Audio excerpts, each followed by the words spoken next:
2 number वाला प्रश्न है, 30 शब्दों में उत्तर देना है। तो लिखा है जनसंख्या वितरण को प्रभावित करने वाले 3 भौगोलिक कारकों का उल्लेख करिए। तो 3 भौगोलिक कारक बताए कि नहीं? भौगोलिक कारक 4 बताए थे, जल की उपलब्धता, दूसरा मृदा, तीसरा जलवायु, भू आकृति, 4 बताए थे, तो 3 लिख दोगे। देखो यही वाला क्वेश्चन जो 2 नंबर में पूछा है वो है 4 नंबर और 6 नंबर में भी पूछ सकता है। ठीक है, बस इसमें जैसे देखो क्या पूछ रहा है कि भौगोलिक कारकों के बारे में पूछ रहा है, तो इसमें 3 भौगोलिक कारक अगर 30 शब्द में पूछ रहा है तो केवल 2 नंबर वाले में पूछ रहा है तो 3 का हेडिंग डाल देना, मतलब 3 हेडिंग डाल देना, हो जाएगा। जैसे पहले था जल की उपलब्धता, ठीक है, दूसरा क्या था जलवायु, तीसरा था भू आकृति, चौथा क्या था मृदाएं। ठीक है, अगर यही क्वेश्चन जो है 2 नंबर में पूछेगा तो 3 का हेडिंग डाल देना है, और अगर यही 6 नंबर में पूछेगा तो उसी को बढ़ा देना है। ठीक है, इसी के बारे में बताए हैं कैसे बढ़ाना है। ठीक, अगला देखो, विश्व में उच्च जनसंख्या घनत्व वाले अनेक क्षेत्र हैं, ऐसा क्यों है? फिर से देखो लिखा है विश्व में उच्च जनसंख्या घनत्व वाले अनेक क्षेत्र है, ऐसा क्यों है? तो ऐसा क्यों है? क्योंकि वहाँ अनुकूल दशाएं हैं, अनुकूल भौगोलिक दशाएं हैं, अनुकूल आर्थिक दशाएं हैं और अनुकूल सामाजिक सांस्कृतिक दशाएं हैं। अगर यही क्वेश्चन 2 नंबर में पूछा तो इतना ही लिख देना। अब अगर पूछेगा कि क्यों ऐसा है तो वही जनसंख्या के वितरण को प्रभावित करने वाले कारक को लिख देना, फिर अंतिम में 1 लाइन बढ़ा देना, इन्हीं कारणों की वजह से जनसंख्या कुछ क्षेत्रों में घनी है, कुछ क्षेत्रों में विरल है। हो जाएगा। अब क्या है, जनसंख्या परिवर्तन के 3 घटक, तो 3 घटक बताए थे, कौन कौन से? जन्म, मृत्यु और प्रवास। ठीक है, 2 नंबर में ही पूछेगा ज़्यादातर, ये कई बार पूछा भी है। जनसंख्या परिवर्तन के घटक तो 3 घटक हैं, जन्म, मृत्यु और प्रवास। ठीक, अब देखो अंतर स्पष्ट करना है जन्म दर और मृत्यु दर में। ठीक है, तो एक अशोधित जन्म दर, अशोधित मृत्यु दर बताए थे, वही अंतर है। या तो सूत्र सीधे सीधे लिख देना, मतलब सीधे लिख देना कि मरने वालों की संख्या मृत्यु दर से संबंधित है और जन्म लेने वालों की संख्या जन्म दर से संबंधित है। तो सीधी सी बात हो गई, बस इतना ही अंतर लिखना है 2 नंबर में, इस पर बड़ा क्वेश्चन नहीं बनेगा। ठीक है, अब देखो प्रवास के प्रतिकर्ष और अपकर्ष कारक बताना है, बताए थे। प्रतिकर्ष कारक ऐसे कारक जो धक्का दे के भगाते हैं, तो अंतर लिखना है तो अंतर वही लिखेंगे। जैसे ये अंतर लिखने के लिए प्रतिकर्ष और अपकर्ष कारक है, तो एक तरफ जो है प्रतिकर्ष और एक तरफ अपकर्ष। ठीक है, ये दूसरी तरफ लिख देना अपकर्ष कारक। अब देखो 5, 3, 4 अंतर तो हो जाएगा। ये क्या हो जाएगा? पहला क्या हो जाएगा? छोटा लिखना है तो पहले देखो रोजगार की कमी। ठीक है, रोजगार की कमी, यहाँ क्या लिख देंगे? रोजगार की पर्याप्तता, रोजगार के पर्याप्त अवसर। दूसरा क्या हो जाएगा? दूसरा क्या होगा?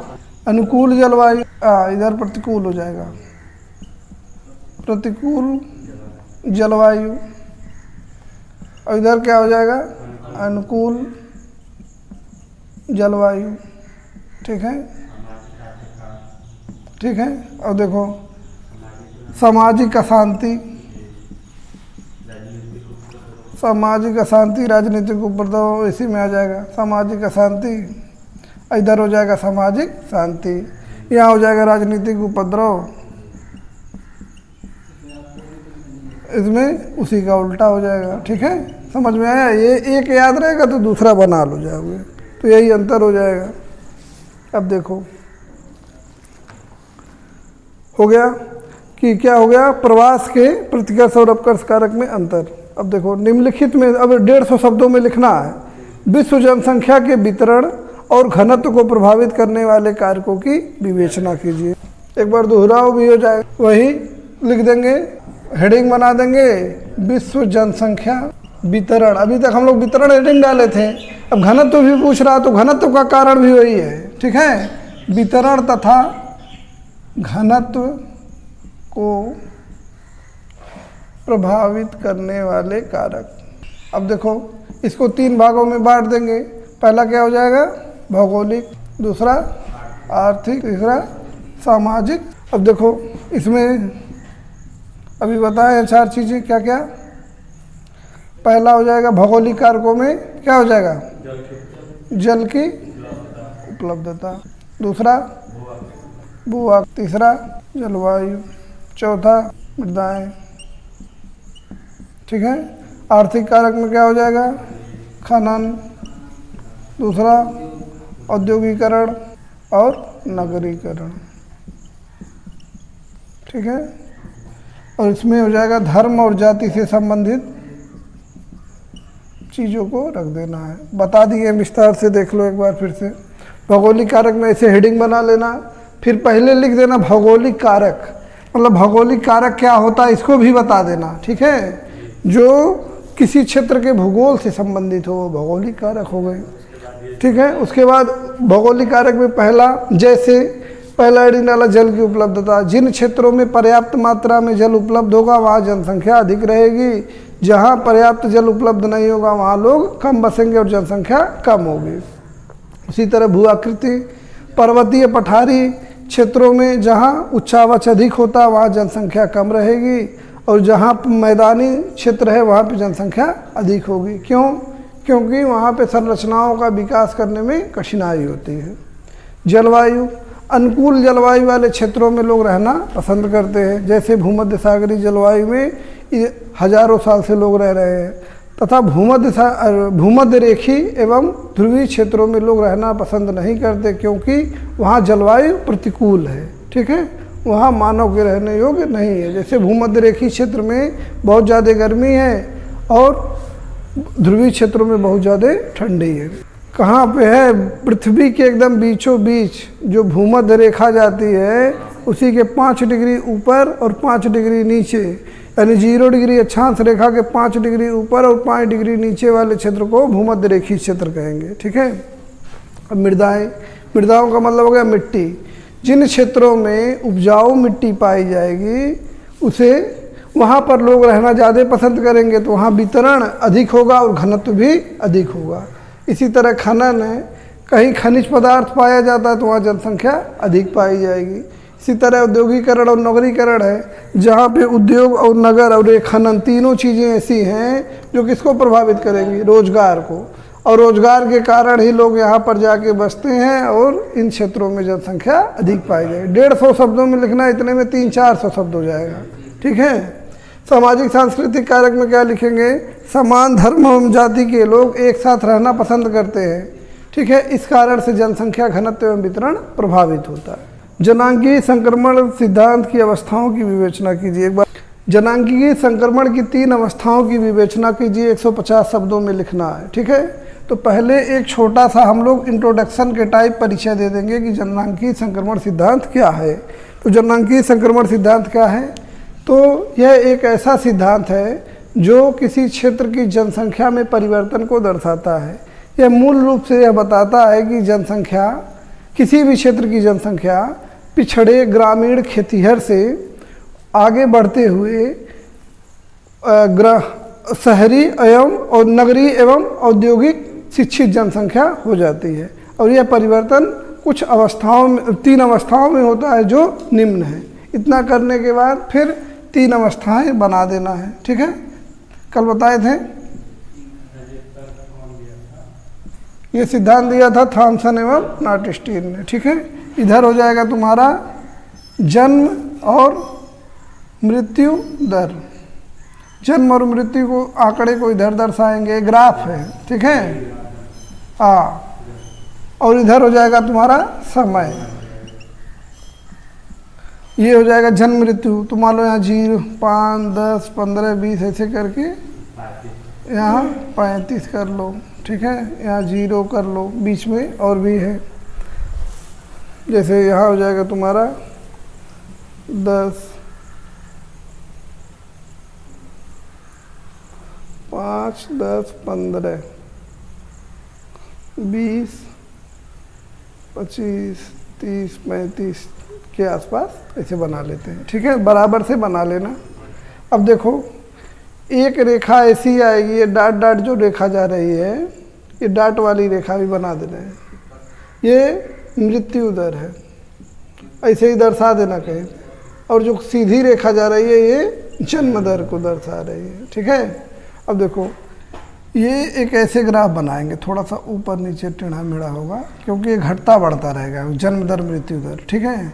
उसी तरह दोनों ही घटते बढ़ते रहेंगे, ठीक। तो इसमें क्या हो रहा है कि जनसंख्या जो मतलब है, जन्म दर और मृत्यु दर दोनों लगभग 35 के बराबर है। देखो 35 से थोड़ा सा ऊपर जा रहा है, थोड़ा सा नीचे, 35 से 40 के आसपास जन्म दर और मृत्यु दर दोनों है। यानी कि पैदा होने वाले भी ज़्यादा हैं और मरने वाले भी ज़्यादा हैं। समझ में आया? तो जब मरने वाले ज़्यादा हैं, पैदा होने वाले ज़्यादा हैं, तो यानी कि ये उच्च है, दोनों पैदा होना भी और मरने वाले दोनों ही उच्च है कि नहीं? तो उच्च है लेकिन अस्थाई होगा, उच्च अस्थाई अवस्था। ये कौन सी अवस्था हो जाएगी? पहली अवस्था। पहली अवस्था होगी उच्च अस्थाई अवस्था। क्यों उच्च अस्थाई है? पैदा होना और मरना दोनों ही ज़्यादा हैं तो उच्च हो गया। अवस्थाई क्यों है? क्योंकि स्थिर है, मतलब दोनों मरने वाले और पैदा होने वाले बराबर हैं तो जनसंख्या बराबर होगी कि नहीं? ठीक है। और अवस्था हो गया मतलब ये स्टेज हो गया एक। तो इस समय लोग जो है ग्रामीण होते हैं, खेतिहर होते हैं, अशिक्षित होते हैं, भोजन की कमी होती है, तकनीक की कमी होती है, ठीक है। इसलिए मृत्यु दर अधिक होता है, और जब मृत्यु दर अधिक होता है तो फिर उसकी भरपाई के लिए बच्चे ज़्यादा पैदा करते हैं ताकि मरते मरते हमारी जनसंख्या न ख़त्म हो जाए। तो बच्चे ज़्यादा पैदा करेंगे, 8-9 बच्चे पैदा किए तो 4-5 बचेंगे, 4-5 ख़त्म हो जाएंगे, तो वो स्थिरता बनी रहती है, ठीक है। अब देखो द्वितीय अवस्था में क्या होता है, ये औद्योगिकरण की शुरुआत है, ठीक है। इस समय क्या होगा, मृत्यु दर तेज़ी से घटेगा और घट के तुम्हारा लगभग 15 के आसपास आ जाएगा। लेकिन मृत्यु दर पहले कुछ दिनों तक वैसे ही बना रहेगा, और जन्म दर वैसे ही बना रहेगा, और उसके बाद फिर ये भी तेज़ी से घटेगा इसकी आखिरी चरण में। इसकी वजह से देखो जन्म दर और मृत्यु दर वाली रेखा के बीच में अंतर आ गया कि नहीं? यानी कि जन्म ज़्यादा हो रहा है, मृत्यु कम हो रही है, तो जनसंख्या बढ़ेगी घटेगी? बढ़ेगी। तो ये समय क्या है, जनसंख्या का विस्फोट हो जाएगा, ठीक है। यानी जनसंख्या बहुत तेज़ी से बढ़ेगी। ये कौन सी अवस्था है? उच्च स्था, मतलब ये दूसरा, पहला था उच्च स्थायी अवस्था, दूसरा है क्या है? तीव्र वृद्धि की अवस्था। अब देखो तीसरी अवस्था में क्या होगा, अब जब लोगों को पता चल जाएगा कि लोग मरने वाले कम हो गए। अब देखो इसमें होता क्यों है ऐसा, पहले इसको देख लेते हैं। लिखना यही है ना, अभी लिखना भी तो है, चित्र बस थोड़ी ना बना देना है। अब देखो लिखना क्या है, जैसे इसमें इस अवस्था में औद्योगिकरण का प्रारंभ होता है। औद्योगिकरण के प्रारंभ से उत्पादन बढ़ जाता है। जब उत्पादन बढ़ जाएगा तो लोगों के पास पर्याप्त मात्रा में भोजन आ जाएगा, और जब उद्योग लगने लगेंगे तो बीमारियों की पहचान हो गई, दवाई बनने लगा, इंजेक्शन बनने लगा। इन सब की वजह से क्या होगा, मरने वाले लोग कम हो जाएंगे, और खाना बढ़िया खाएंगे तो बीमार भी कम होंगे। हाँ, तो इसकी वजह से क्या होगा कि बहुत तेज़ी से जनसंख्या ये मृत्यु दर घट जाएगी, और बाद में धीरे धीरे जन्म दर भी घट जाएगा। और तीसरी अवस्था में क्या होगा कि जन्म दर और मृत्यु दर दोनों ही इसी के आसपास घूमते रहेंगे, ठीक है। 10 से 15 के आसपास रहेंगे, और ये होता है निम्न अस्थाई अवस्था। ये वाला जो है ये पिछड़ा समाज है, ठीक है, पिछड़ा, ये विकासशील समाज है, और वो वाला, ठीक है, ये विकसित। अब विकसित देशों में यही स्थिति है, विकासशील देशों में ये वाली स्थिति है, पिछड़ा वाली स्थिति बहुत देशों में नहीं रह गई है। 200 साल पहले लगभग सभी देश इसी अवस्था में थे, अब अलग अलग अवस्थाओं में है। तो जनसंख्या का परिवर्तन कुछ इस प्रकार से होता है, ठीक है। तो अब लिखेंगे क्या, इतना चित्र बना देना, ये इंट्रोडक्शन लिखिए, उसके बाद ये चित्र बनाए। अब लिखेंगे यहाँ पे पहले हेडिंग डालेंगे कि प्रथम अवस्था लिखेंगे। इस समय जनसंख्या खेतिहर, पिछड़ी एवं अशिक्षित होती है। जिस कारण से मृत्यु दर अधिक होता है। इस मृत्यु दर की भरपाई के लिए लोग अधिक बच्चे पैदा करते हैं, इसलिए जन्म दर भी उच्च होता है। इस काल में जन्म दर तथा मृत्यु दर दोनों ही 40 के आसपास होगा, जिस कारण से जनसंख्या अस्थायी बनी रहती है, तो इसी कारण से इसे उच्च स्थायी अवस्था कहते हैं। एक लाइन और बढ़ा देंगे, वर्तमान में कोई भी देश इस अवस्था में नहीं है, लेकिन आज से लगभग 200 साल पहले सभी देश इसी अवस्था में थे। ठीक है, दूसरा वाला हेडिंग डालेंगे, द्वितीय अवस्था। द्वितीय अवस्था में क्या लिखेंगे, ये इस अवस्था में औद्योगिकरण का दौर प्रारंभ हो जाता है, जिस कारण से उत्पादन बढ़ने लगता है। कृषि क्षेत्र में उत्पादन बढ़ने से पर्याप्त मात्रा में भोजन मिलने लगता है, जिस कारण से लोगों की पोषण स्तर सही हो जाता है और वह बीमार कम होते हैं। साथ ही दवाइयों का प्रयोग बढ़ने लगता है, जगह जगह पर अस्पताल खुल जाते हैं, जिस कारण से मृत्यु दर तेज़ी से घटती है। लेकिन जनसंख्या प्रारंभ में पहले की तरह बनी रहती है और अंतिम काल में धीरे धीरे घटती है, जिस कारण से जन्म दर और मृत्यु दर के बीच में अंतर हो जाता है और जनसंख्या तेज़ी से बढ़ती है। इसे जनसंख्या विस्फोट की अवस्था भी कह सकते हैं। विकासशील देश इसी अवस्था में बने हुए हैं। ठीक है, तीसरी अवस्था हेडिंग डाल देंगे, फिर तीसरी अवस्था जो है, ठीक है, फिर लिखेंगे इसमें क्या लिखेंगे, इस अवस्था में समाज शिक्षित, विकसित एवं उच्च स्तर का औद्योगिकृत हो जाता है। जगह जगह पे अस्पताल एवं दवाइयाँ उपलब्ध होती हैं, जिस कारण से बड़ी बीमारियों को भी दूर किया जा सकता है, जिस कारण से मृत्यु दर बहुत घट जाता है। लोगों और शिक्षित अवस्था में होने के कारण लोग इस समय बच्चे भी पैदा कम करते हैं, जिस कारण से इस समय जनसंख्या अस्थायी हो जाती है, लेकिन यह निम्न स्थायी जनसंख्या होगी। क्यों? क्योंकि इस समय जन्म दर और मृत्यु दर दोनों ही निम्न अवस्था में है। अमेरिका, यूरोप जैसे विकसित देश इसी अवस्था में है। ठीक है, यही उत्तर हो जाएगा। इतने में 300 शब्द हो जाएगा, थोड़ा छांटना ही पड़ेगा।